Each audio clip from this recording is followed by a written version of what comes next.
Sekarang masih bulan Maulid ya. Kalau saya baca dalam kitab Ruhul Ma'ani tafsir Quran, namanya kitab Ruhul Ma'ani, sekitar ada 16 jilid.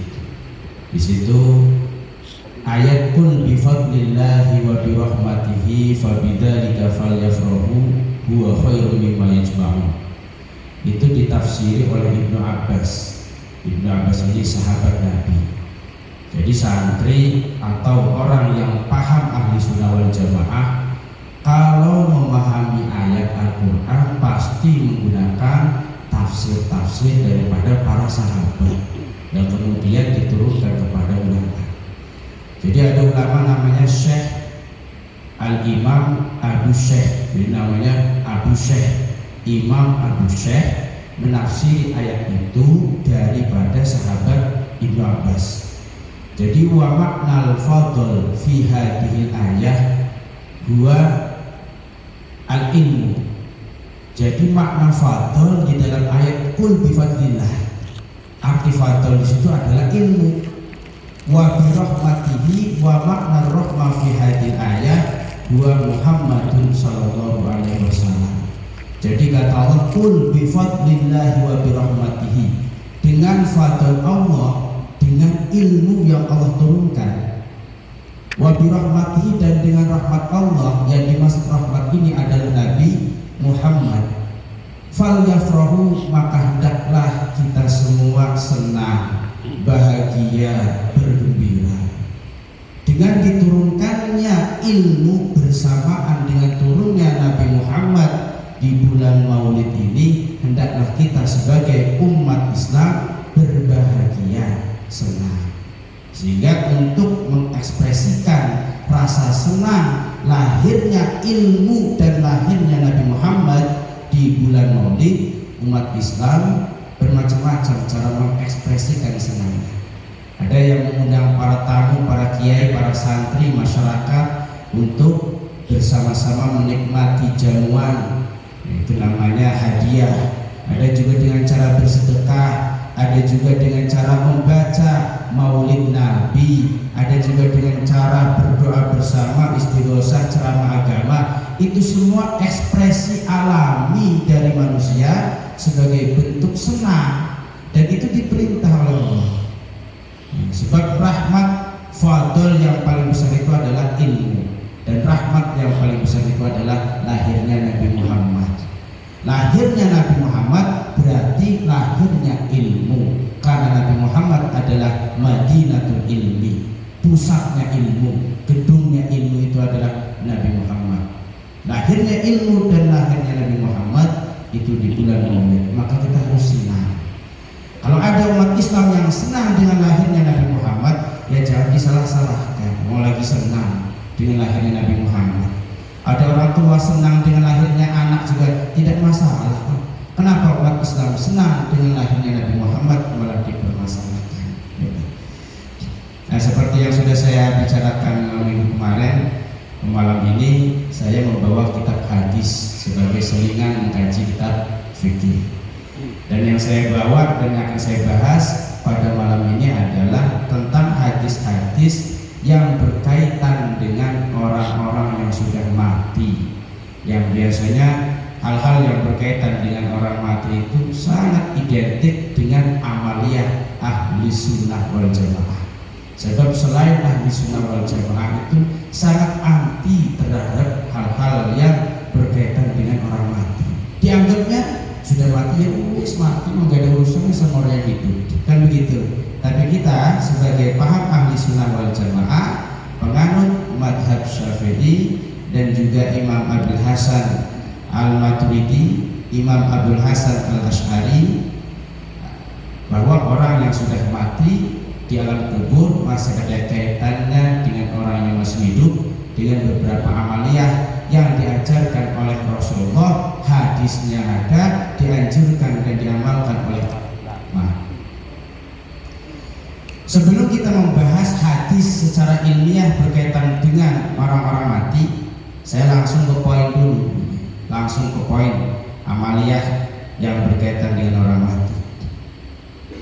Qala Syekh Abdul Qadir Al-Jilani, Syekh Abdul Qadir Jilani sebagai Qutbul Aqtab, rajanya para wali, beliau berkata, man fa'ala dzalik faqad ada haqqahuma.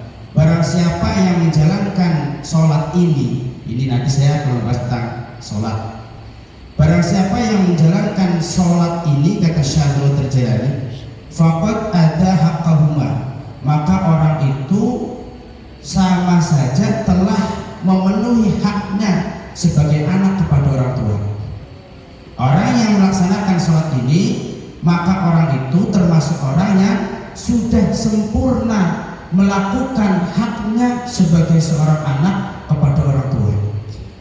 Wa in kana aqallahuma, sekalipun orang itu ketika masih hidup durhaka kepada orang tuanya, selama hidup tidak pernah menyenangkan orang tua, ketika hidup selalu bikin orang tuanya sedih, bikin orang tuanya susah.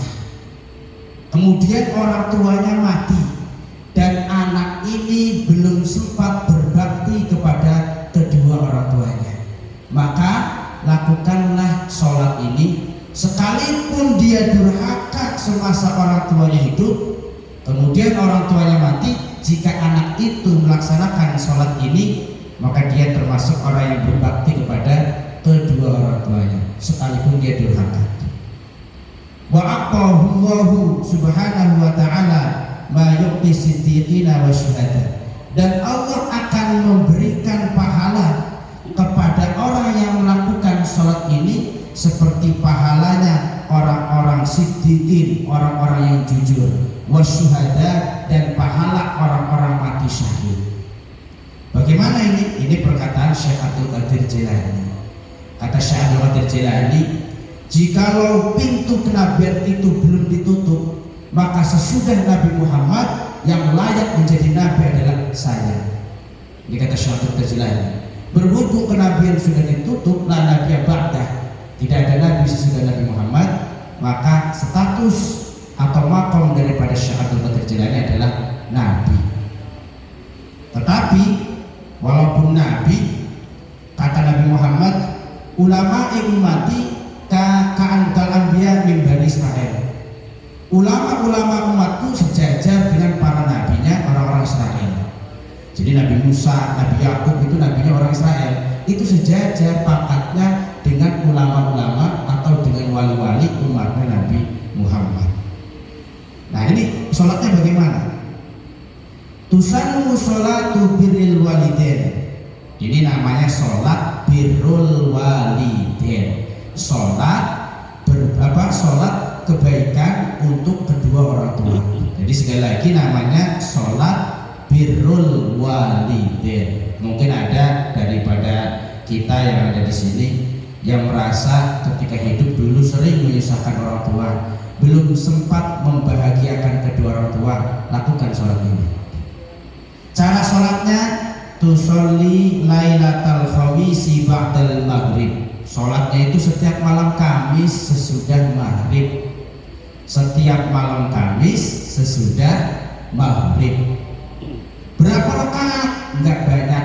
Rakaat ini cuma 2 rakaat malam Kamis. Kita sholat birrul walidain, persembahkan untuk kedua orang tua kita yang sudah mati, yang sudah wafat.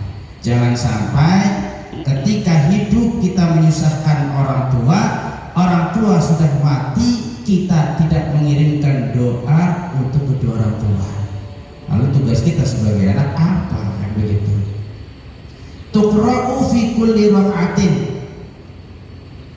ba'dal Fatihah ayatul kursi wa suratul ikhlas wal falaq wan nas. Kul wahidin minha khamsu marratin. Jadi bacaannya itu setiap rakaat, kan 2 rakaat sholatnya. Setiap rakaat bacaannya adalah ayat kursi 5 kali. 5 kali, Pak. Banyak atau sedikit, Pak? Sedikit, Pak, ya. Cuman malam Kamis pada maghrib 2 rakaat.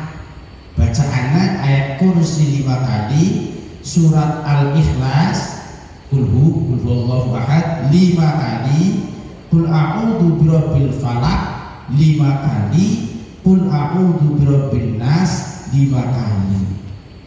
Ayat kursi 5, Qul 5, Al-Falaq 5, An-Nas 5. Hanya malam Kamis ba'da maghrib 2 rakaat. Setiap malam Kamis kita sholat 2 rakaat untuk kedua orang tua kita yang sudah meninggal, dengan harapan kalau orang tua kita min ahlin nar, Allah angkat dan dimasukkan ke dalam surga biberkati doa walad, dengan sebab doanya kan idza dawai qata'a amaluhu ila min salasin. Apabila seseorang mati, putus semua, tidak ada koneksi antara alam kubur dengan alam dunia kecuali 3 perkara. Sedekah jariyah. Apa sedekah jariyah? Sedekah jariyah itu sedekah yang digunakan kemanfaatan untuk orang-orang yang masih hidup. Bikin yayasan, bikin madrasah, pondok, masjid, mati tapi terus digunakan itu sedekahnya, namanya jariyah. Kalau sedekah gorengan bukan jariyah, namanya sedekah biasa, atau sedekahnya es, sedekahnya bubur, itu namanya bukan sedekah jariyah. Sedekah jariyah itu sedekah barang baku yang digunakan oleh orang yang hidup dalam jangka waktu yang panjang. Sedekah tanah buat bikin masjid, majelis taklim gitu. Yang kedua, au ilmin mutafobi au waladin solehin yadullahu, anak yang soleh yang mendoakan kedua orang tuanya. Ini hadisnya sahih. Kemudian jadi rakaat pertama sesudah Fatihah baca ayat kursi 5, ingat Pak ya, Qul 5, Qul a'udzu birabbil falaq 5, Qul a'udzu birabbin nas 5 kali. Sesudah itu faida faragta minas sholati, sesudah beres sholat tastaghfirullah 15 maratan, baca istighfar 15 kali. Assalamualaikum warahmatullahi, Assalamualaikum warahmatullahi, baca istighfar 15 kali. Astaghfirullahaladzim, astaghfirullahaladzim, astaghfirullahaladzim, astaghfirullahaladzim 15 kali. Summa tusolli ala Nabi sallallahu alaihi wasallam kadalik, kemudian membaca sholawat 15 kali. Allahumma sholli ala sayyidina Muhammad, Allahumma sholli alaihi wa sallim. Allah, atau bebas sholawatnya bagaimanapun, yang penting sholawat nggak banyak, 15 kali. Summa ahdaita sawabaha liwalidaika bi antakul, kemudian kita hadiahkan pahala sholat, istighfar dan membaca sholat itu kepada kedua orang tua kita. Bagaimana cara menghadiahkannya? Kalau mau pakai bahasa Arab begini, Allahumma inni sholaitu hadhi sholah wa ta'lamu ma urid, Allahumma ba'as misna sawabiha ila ruhi walidayya, Allahumma firli walahuma warhamhuma kama rabbayani shaghira wa'afihima wa'fu anhuma, Allahumma addi huquqahuma alayya. Udah begitu, gak hafal pasti karena gak ditulis, pakai bahasa Indonesia. Ya Allah, seperti yang telah kau saksikan, aku sholat 2 rakaat, sholat birrul walidain, kemudian membaca istighfar 15 kali, membaca sholawat 15 kali, semua itu pahalanya aku hadiahkan untuk kedua orang tuaku. Maka terimalah ya Allah dan jadikan aku sebagai anak yang berbakti kepada orang tua. Rabbi firli wali walidayya warhamhuma kama rabbayani shaghira wa sallallahu ala sayyidina Muhammad walhamdulillahi rabbil alamin. Beres sudah. Ini namanya sholat birrul walidain, dan ini juga yang diamalkan oleh Syekh Abdul Qadir Jilani. Jadi siap Pak, malam Kamis besok udah tinggal semua kan orang tuanya. Apalagi Pak Haji Tatang udah meninggal ya, udah dapat anak yatim. Ya, yang sudah meninggal, yang belum meninggal berbakti. Yang sudah meninggal orang tuanya kita kirim doa dengan pahala-pahala sholat seperti sholat birrul walidain. Ini khusus sholatnya untuk kedua orang tua. ada sholat yang bisa kita kirimkan, sholat khusus untuk orang yang sudah mati tapi dia bukan orang tua kita. Ada namanya sholat di unsil qabri, dan ini juga dilakukan oleh Rasulullah. Nah kita bahas kemudian ini tentang sholat apa namanya di unsil, atau ada yang menyebut sholat hadiah. Sholatul hadiah, disunahkan sholat hadiah di amwatil muslimina, untuk orang-orang muslim yang sudah mati. Ini umum buat siapa saja. Kalau sholat birrul walidain dilakukannya malam Kamis, itu untuk orang tua. Kalau sholat hadiah dilakukan malam apa saja, cuman waktunya tetap pada maghrib. Kapan saja itu waktunya, harinya, malamnya. Itu untuk orang muslim secara umum. Wali arwahil aba wal banin, atau untuk orang tua bisa, wal banin untuk anak cucu bisa. Kulla lailatin, setiap malam silahkan. Jadi birrul walidain malam Kamis, kalau sholat hadiah silahkan setiap malam. Cara sholatnya bagaimana? Bi ayyusolliya ba'dal maghribi rakaataini, sholat 2 rakaat pada maghrib. Yaqra'u fi kulli rakaatin, setiap rakaat membaca ayatul kursi, ayat kursi marrotan sekali. Kalau tadi 5 kali wajar karena dilakukan seminggu sekali. Kalau ini dilakukan setiap malam boleh. Jadi ayat kursi sekali, kemudian alhaakumut takatsur sekali, kemudian surat Ikhlas 10 kali. Ini yang agak keras ini 10 kali. Pendek banget Ikhlasnya ya. Jadi ayat kursi sekali, alhaakumut takatsur hatta zurtumul maqabir sampai selesai sekali, kemudian kulhu 10 kali. Wow, sebagai saya nggak hafal itu alhaakumut takatsur, nggak hafal. Karena saya baca tabat aja kadang larinya ke surat Tabarok. Ya udah, baca sehafalnya. Ayat kursi sekali, kulhu 10. Ustaz, ayat kursi juga belum hafal, kulhu 10. Ustaz nggak hafal juga. Al-Fatihah sekali. Ustaz nggak hafal, ya sedekah, panggil kiai suruh doa. Gak punya uang Ustaz, panggil Ustaz Anu Maruf, nggak sempat uang doain. Males manggilnya, ya sudah ngopi deh. Ngapain males.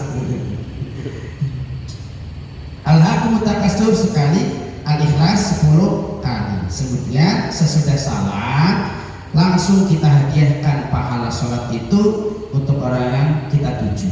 Disebut namanya, ya Allah, seperti telah kau saksikan aku sholat hadiah dengan melaksanakan sholat 2 rakaat, dan aku hadiahkan pahala sholat ini untuk kawan saya misalnya yang bernama Bapak Sumedi ini misalkan. Ya udah, Allahumma fillahu warhamhu wa'afihi wa'fu anhu. Sudah, ibadah gampang. Pakai bahasa Arab silakan, pakai bahasa Indonesia silakan. Nah ini poin pertama kajian malam ini, karena saya itu senang kalau kajian itu membahas tentang amal-amal yang mudah dilakukan dan juga langsung dipraktekkan, walaupun Allah langsung dipraktekkan ataupun tidak. Jadi satu, sholat birrul walidain yang tadi Pak ya, bacaan saya ulang lagi nih takut lupa. Sholatnya setiap malam Kamis ba'da maghrib, bacaannya setiap rakaat sesudah Fatihah adalah ayat kursi 5 kali, kulhu 5 kali, falak 5 kali, anas 5 kali. Ya begitu Pak ya. Kalau sholat hadiah silakan dilakukan setiap malam boleh, waktunya pada maghrib. Bacaannya sesudah Fatihah, ayat kursi sekali, alhaakumut takatsur hatta zurtumul maqabir sekali, kemudian kulhu 10 kali. Perbedaannya, kalau sholat birrul walidain kita khususkan untuk kedua orang tua. Kalau sholat hadiah silahkan dikirim dengan disebut namanya ketika selesai sholat dan ketika berdoa. Niatnya bagaimana? Kalau sholat birrul walidain usolli sunnata birril walidain rakaataini lillahi ta'ala. Atau bahasa Indonesia, saya niat sholat sunnah birrul walidain 2 rakaat karena Allah Ta'ala. Allahu Akbar. Luar biasa. Kalau sholat hadiah, usolli sunnatal hadiyah, usolli sunnatal hadiyah di rakaataini lillahi ta'ala. Allahu Akbar. Nanti menyebut namanya ketika berdoa. Ketika berdoa pakai bahasa Indonesia. Atau dikarang-karang sendiri Pak, doanya bagaimana ke Bapak. Yang penting judulnya itu mengirimkan atau menghadiahkan pahala sholat itu untuk mayit. Nah, kita belum membahas tentang hadis Nabi ini. Ini baru perkataan Syekh Abdul Qadir Jilani. Cuman saya yakin jamaah yang ada di sini dengan mengutip Syekh Abdul Qadir Jilani juga semua sudah yakin. Berbeda dengan di kopi sebelah. Sekalipun Syekh Abdul Qadir Jilani kalau tidak ada hadisnya tutup kitabnya. Harus ada hadisnya. Ya udah, ini hadisnya ada ini. Nah, ini praktek sholat yang bisa kita kirimkan kepada orang yang sudah mati. Nah, ini hadis-hadis yang berkaitan dengan orang yang sudah mati. Biar kita tidak ikut-ikutan orang yang sebelah lah. Karena dulu kakek moyang kita, nenek moyang kita, buyut-buyut kita semua mengajarkan kita agar rajin mendoakan orang tua yang sudah mati. Ketika kita sudah dewasa, sudah besar, sudah sukses, masa muda dipengaruhi oleh orang-orang yang mengharamkan mendoakan mayit. Fa'lam anna ziyaratal kubur mimma yanbaghi likulli muslimin wa muslimah. Ketahuilah bahwa ziarah kubur itu sesuatu yang diharuskan, yang disunahkan bagi orang muslim laki-laki ataupun muslim perempuan. Tidak hanya untuk laki-laki, perempuan juga disunahkan ziarah kubur. Siyama kubur ulama, terlebih kuburan para ulama, wasulaha, dan orang-orang soleh, lidhari ta'dimi linahwihim kama sayati, dengan tujuan mengagungkan mereka yang tentu peran mereka, ilmu mereka, doa mereka, keramat mereka, perjuangan mereka yang menjadi sebab kita semua di sini mengenal agama, yang menjadi sebab kita semua di sini hidup tentram dan berkah. Al-Mashhur bi barakatil mastur. Apa yang kita hasilkan sekarang itu adalah berkat orang-orang dahulu. Kalau tidak ada doa orang tua, kalau tidak ada kesusahan dari orang tua, maka anak tidak akan bisa menikmati hasil apapun. Kalau tidak ada kesusahan daripada para ulama, para kiai, para syekh, wali, tentu kita orang yang berdosa ini pasti sudah dibinasakan oleh Allah. Tapi karena rahmat Allah yang disebabkan ridho kepada orang-orang yang soleh, sehingga kita semua dirahmati, dikasihani oleh Allah. Nah, ini upaya orang-orang Wahabi itu bagaimana membuat orang Islam hancur. Diharamkanlah ini, diharamkanlah itu. Itu produk Yahudi. Nah, Rasulullah Shallallahu Alaihi Wasallam wali annaha min da'bi sholihin, dan ziarah kubur itu min da'bi sholihin, salah satu kelakuan para orang-orang soleh. Semua orang soleh pasti ziarah kubur. Bahkan Nabi Khidir itu diperintah langsung oleh Allah agar ziarah ke makam Imam Abu Hanifah. Jadi kan menurut riwayat Nabi Khidir itu sampai sekarang belum mati. Dulu Nabi Khidir itu menjadi gurunya Nabi Musa. Setelah Nabi Musa wafat, terus Nabi Muhammad wafat. Setelah Nabi Muhammad wafat, para sahabat wafat, para tabi'in wafat. Kemudian lahirlah ilmu fikih yang oleh Imam Abu Hanifah. Berarti Nabi Khidir setelah zaman Nabi Muhammad terkena hukum-hukum atau ajaran-ajaran Nabi Muhammad. Kata Nabi Khidir, ya Allah, sekarang saya menjadi umat Nabi Muhammad karena saya melewati hidup di zaman Nabi Muhammad. Dan untuk menjadi umat Nabi Muhammad harus menjalankan syariat-syariat yang diajarkan oleh Nabi Muhammad. Sedangkan saya tidak mengerti ilmu fikih karena saya tidak belajar kepada Rasulullah. Kemudian diberi ilham Nabi Khidir agar berguru kepada Imam Abu Hanifah. Berguru Nabi Khidir menemui Imam Abu Hanifah. Jadi Nabi Musa yang pangkatnya Rasul berguru kepada Nabi Khidir yang pangkatnya hanya Nabi.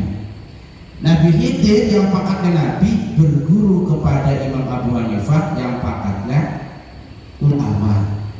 Jadi masalah belajar itu tidak mengenal usia, tidak mengenal pangkat. Saya belajar daripada bapak-bapak yang ada di sini. Apa yang tidak ada pada diri saya belajar daripada bapak. Begitupun sebaliknya, saling begitu. Orang dulu begitu Pak. Ya, Syekh Hasyim Asy'ari berguru kepada Syekh Khalil Madura. Kemudian Syekh Hasyim Asy'ari alim, pinter, bikin pondok sendiri di Tebir. Itu Syekh Khalil dari Madura datang ke Tebir pengen mondok ke Syekh Hasyim Asy'ari. Merinding Hasyim Asy'ari. Gak paham. Orang saya dulu mondoknya di sana, dia Khalil.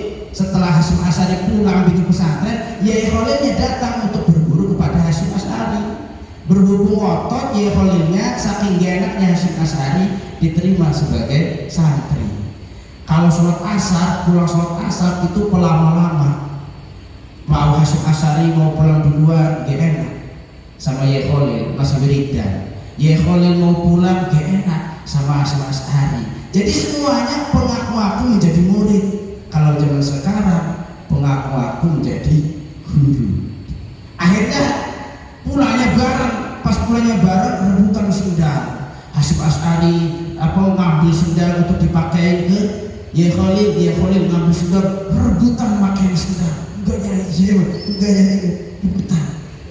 Salamannya rebutan cium tangan.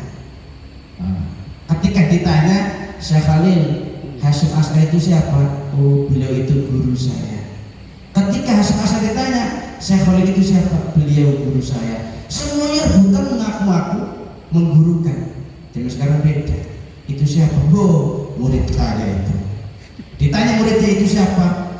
Teman saya. Padahal gurunya. Karena sekarang itu. Nyampe mana tadi lagi situ? Oh, masalah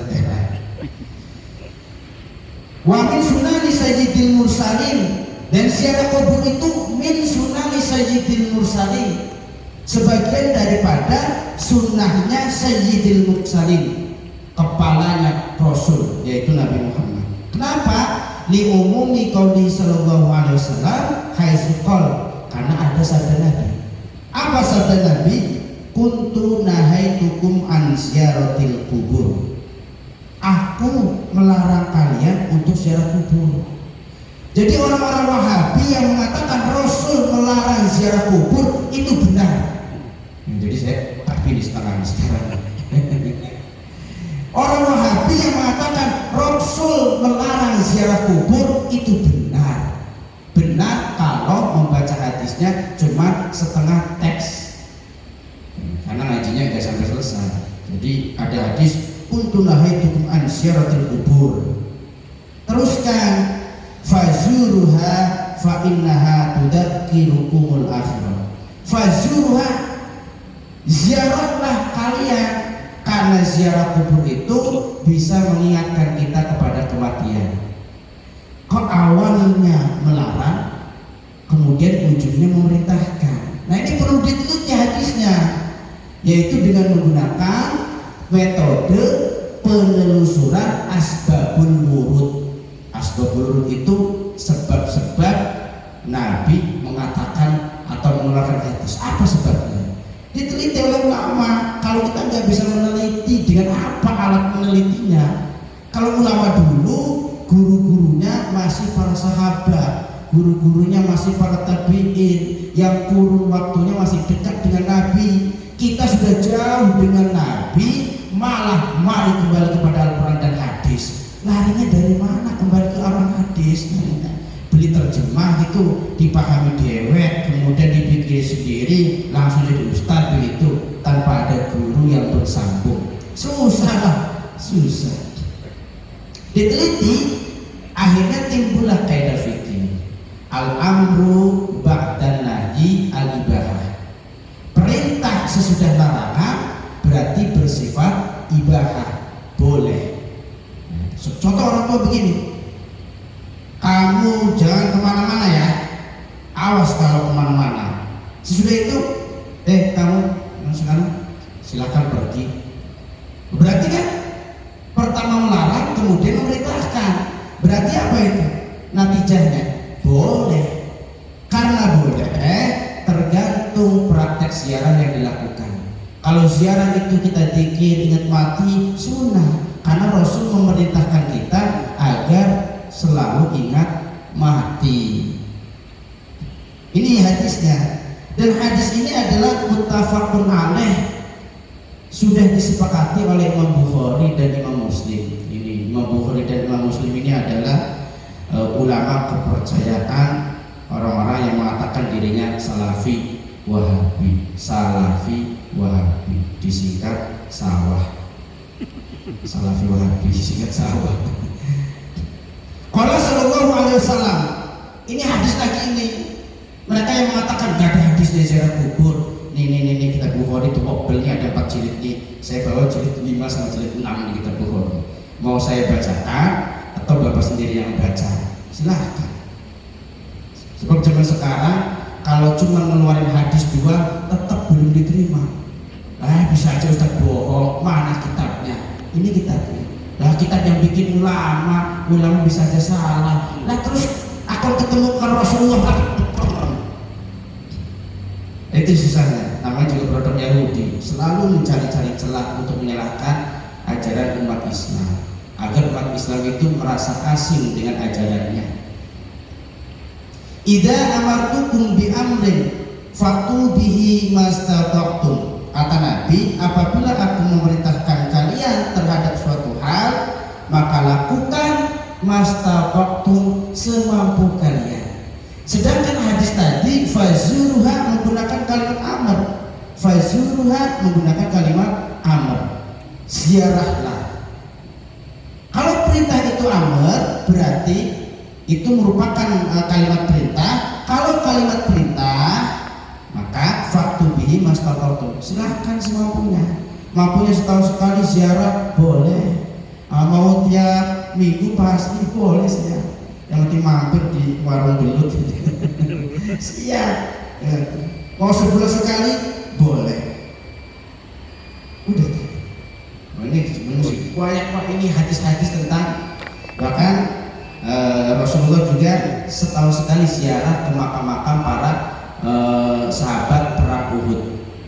Setiap tahun setahun sekali Rasul ziarah ke sahabat perang Uhud. Ini banyak sekali kisah-kisah tentang orang mati, cuman ya gak mungkin dibahas sekali ini saja. Insya Allah nanti bersambung minggu depan. Assalamualaikum warahmatullahi wabarakatuh.